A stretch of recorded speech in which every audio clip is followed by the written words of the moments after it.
El reinado de Carlomagno. Hace muchos años atrás, en la Edad Alta Media, Roma cayó en manos de las tribus germánicas. Estas tribus asumieron la religión cristiana y procuraron continuar en el legado romano, y así surgió el primer reino. El rey Clovedo conquistó las Gálatas, y tras su muerte el reino lo repartió a sus 3 hijos, quienes pelearon por el control absoluto. Papino el Breve ganó la batalla por el reino de su padre, el rey Clovedo, quienes años después murió con honor y justicia. Carlomagno, hijo de Pipino el Breve, heredó el trono de su padre, de tal forma que él fue el que tomó el lugar del nuevo rey de los francos, al lado de su primo Hércules, quien lo ayudó en la toma de decisiones. Su reinado fue el más importante, porque ya existía una sociedad de feudos, torneos y cristianismo. En lo más lejano del campo existía un hombre llamado Mateo, que no soportaba los éxitos de Carlomagno y Hércules. Pero Carlomagno no le importaba el murmuro de la gente, en cambio, él solo se enfocaba en su reinado. El rey creó la universidad con estudiantes y maestros que aprendían la tecnología o cualquier tipo de conocimiento de la misma manera que se aprende un oficio. También se practicó y enseñó la escolástica, una rama de la filosofía que busca conciliar el conocimiento de los clásicos de la Biblia. Se expandió la fe cristiana y a llevar la cultura a más niveles. Para eso se construyó palacios y otros centros del saber, y así hubo un renacimiento llamado carolingo. Después de todo lo que creó Carlomagno, Mateo se enfocó en la iglesia, para así poder acabar con el cristianismo. No puede ser que todo esto mejore, todos deben de ser miserables como yo, exclamaba Mateo.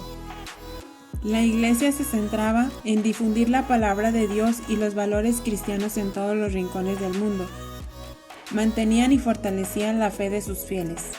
Esta se dividía en obispos y parroquias que se encargaban de los poblados y las ciudades encomendadas al ámbito rural. Se popularizó la cristianización y los clásicos romanos no las comprendían. Los germánicos querían que sus hijos fueran similares en la forma de vivir de los romanos. Pero Mateo predicaba lo contrario, porque no quería que avanzara más el cristianismo.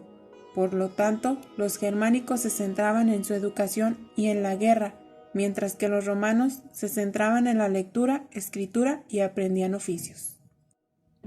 Les enseñaban los valores y comportamientos morales para llegar a ser un buen cristiano y auténtico sacerdote pastor. Por otro lado, en la educación monarcal hacían actividades comunitarias, oración y retiros espirituales para fortalecer la reflexión y la comunión religiosa. Mateo se dio cuenta que su plan no funcionaba y se convirtió en sacerdote para así poder estar más cerca de Carlomagno. Carlomagno les tenía mucha confianza a los sacerdotes porque había un mejoramiento en el pueblo. Mientras tanto, en la educación moral, los estudiantes de las escuelas les enseñaban a comprender, practicar e interesarse por los valores éticos fundamentales como el respeto, la justicia, la virtud cívica, la ciudadanía y la responsabilidad de sí mismo y por el prójimo.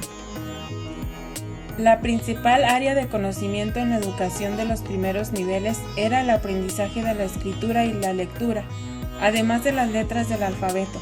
Se practicaba la lectura en voz alta y voz baja, hasta que con el tiempo se consolidó la lectura en voz baja, porque ésta mejoraba la inteligencia y la disciplina.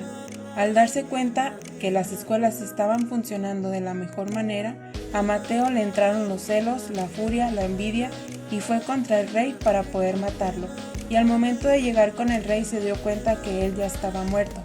Al ver Mateo al rey postrado en el suelo exclamó: «Seguramente no soy el único enemigo del rey». Mateo se fue inmediatamente de ahí porque si no pensarían que él tendría que ver con la muerte de su gobernante. Pero al mismo tiempo no se dio cuenta que Hércules lo había visto. El reino se separó después de la muerte de Carlomagno. Al mismo tiempo los vikingos invadieron Europa, contribuyendo a una invasión de caos e invasiones militares. Los vikingos con las invasiones sembraron terror por todos los feudos y buscaron la protección de los señores feudales. Al paso de los días, Los vikingos buscaron a Mateo para agradecerle por la muerte del rey, y él aceptó su agradecimiento. Pasó el tiempo y Mateo logró su objetivo convirtiéndose en rey. Pero ellos no contaban que Hércules sabía toda la verdad. La guerra estaba por comenzar.